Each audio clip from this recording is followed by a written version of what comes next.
Hi guys, welcome to my channel. Today I've got a really lovely topic for you. I hope that you'll find really helpful, and it's been inspired really by the times that we're living in. So we're living in the period of COVID, and I kind of just wanted to inspire you a little bit in terms of kind of just maintaining your own well-being, especially for some of us. Working is in this time is quite challenging because we're being faced with restrictions and how to handle restriction and still be able to perform well. Sorry, I'm just gonna tuck that one right in. I should cut it off, really. Apologies for me adjusting myself in my nakedness. Anyway, back to the topic at hand. So thinking about your well-being in such difficult times, especially when you can't escape it. If you're working, you need to know where you're going and how you behave, how you need to kind of carry yourself, not so much behave. Hopefully you're self-regulating. But I wanted you to be, one of the things that you've got to do in terms of maintaining your well-being is really just to be aware of your inner circle. People that you hang around with, people that influence you are really, really important. Because if you're living right now, for example, with people who are quite fearful or very negative or constantly telling you what you can and cannot do, life can become quite challenging. And so I want you to remember that I think it's been said, I'm not sure how the quote goes, but you're an accumulation of the 5 people that you spend your time with. So if you're spending your time listening to the news, listening to what you can't do, listening to how you need to do it, or even changing your behavior, you need to be very, very guarded, because that drip, drip, drip every single day really fills the pot. So be accountable for yourself and guard your heart, because out of the abundance of the heart, the mouth speaks. So be aware of who you surround yourself with. The other thing I was going to say is get rid of habits that don't serve you. Sorry, if I'm looking down, it's because I've got a post-it down here that's helping me kind of remind myself and stay on track, because as you know, I can ramble quite a bit. So get rid of habits that don't serve you, and this is a massive, massive thing. Now, if you no longer, I, for example, used to be very scheduled. Like, I wake up at a certain time, I do certain things, and I go off to work, and then I come back home and I do the da-da-da-da-da. So scheduling for me was a massive part of my life. And so when COVID happened in March 2020 last year, I was at home, suddenly working from home, not having to go out at all. If you remember the first 3 months, we literally were just locked down in London. And schools were shut. Literally, and I had to work from home. And that was really tough, because now I suddenly didn't have to have my plan in place. And that was the biggest mistake I made. Kind of just waking up an hour before I went to work. I'd wake up at 8 to start at 9. And I ended up chucking away all my really behaviors that were really helpful in terms of my well-being every single day, whether that's meditation or reading or journaling, things that I did very well before, earlier, when I had to get up way early to get into work, suddenly went out the window. Now, I'm not saying that there isn't a period of transition, but if you're still transitioning now, 18 months later, something needs to give. You need to get yourself into gear. So stop lounging in front of the TV all day. It doesn't serve you. Stop gossiping. Don't talk about people. Stop wasting time. Every moment is valuable. So think about how you're spending those moments for you. If you're, in London, for example, or England, really, hundreds of people have lost their lives.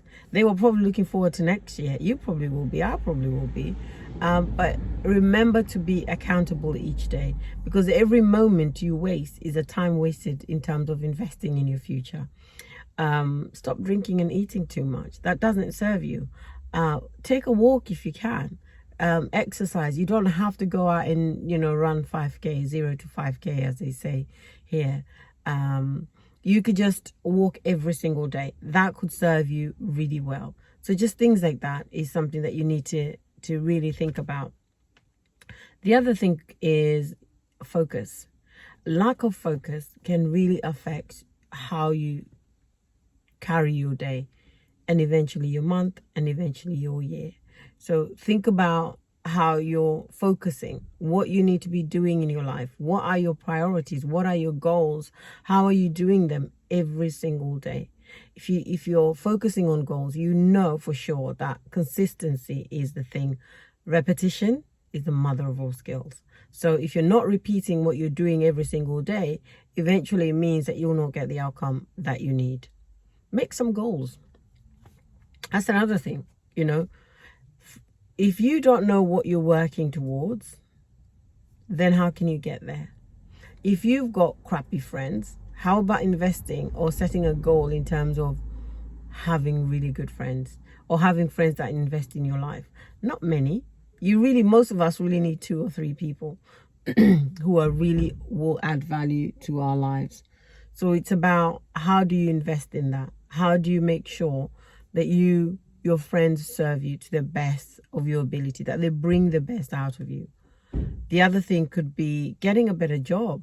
You know, if you're in a place now that isn't working for you, your job is not serving you, how about getting a new job? How about just putting it out there as a goal for yourself?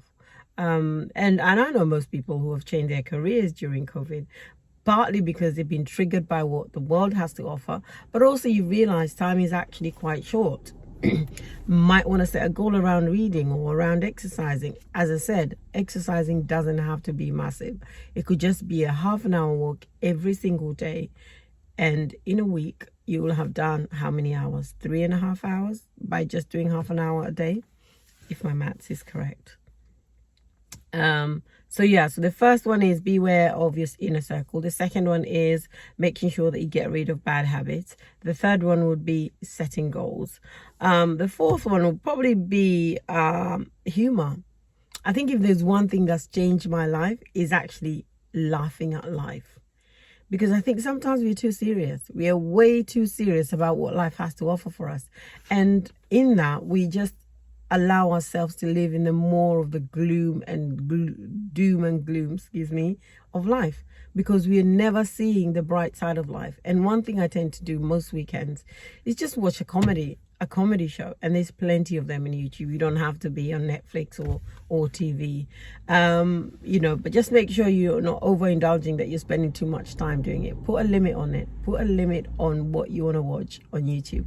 Because if you don't, you can get into this, again, rabbit hole where there's no end and everything is just doom and gloom. The last thing I will say is journaling. Journaling changed my life. And the reason why it did is that I was able to think about my thoughts.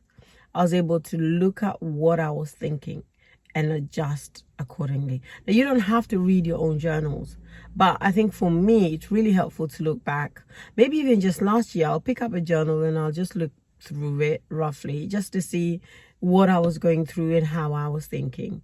And it's really helpful because it helps you set the tone for your own life in terms of what you accept and what you don't accept. Because if you don't know what you're thinking, how then are you going to change it? And sometimes the only way to know it is by journaling it down, writing it down, whether that means being grateful or just even moaning about your day.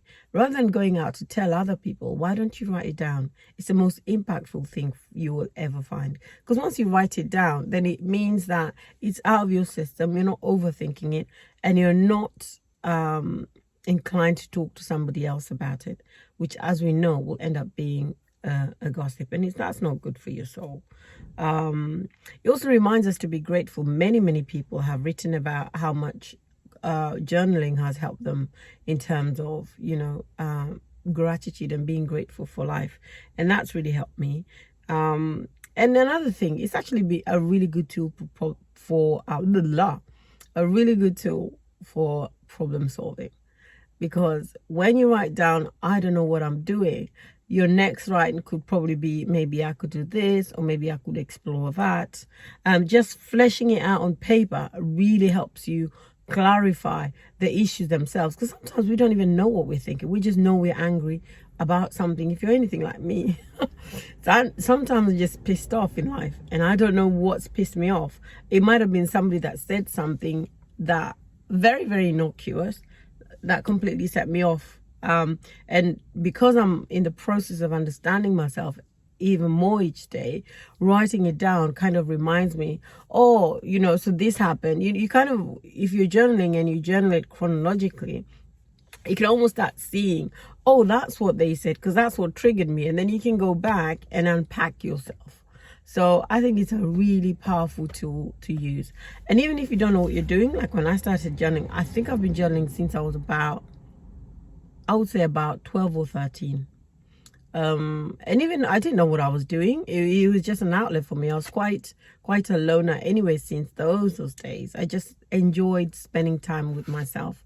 And I say alone in a positive way because it means I was introverted. I'm not somebody who's out there in a crowd and kind of like jovial and on top of the world. Although people generally know me as somebody who's really kind and polite, I just find solace in myself. And journaling was a channel that I really found helpful. So in terms of your mental well-being, do that, because you may not be able to, for example, afford a counselor or psychologist, or you may not necessarily have good friends that you can trust, because trust is something massive. So journal it. All you need is a really good piece of journal. I spend quite a bit of money on mine because I know these books will be here for a very long time, or my journals rather.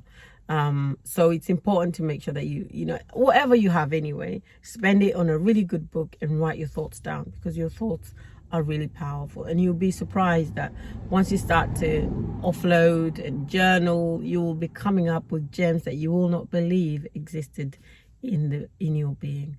So enough of me rambling, time to go off. Hope that's been really helpful. You take care, and I will speak to you very soon. Bye.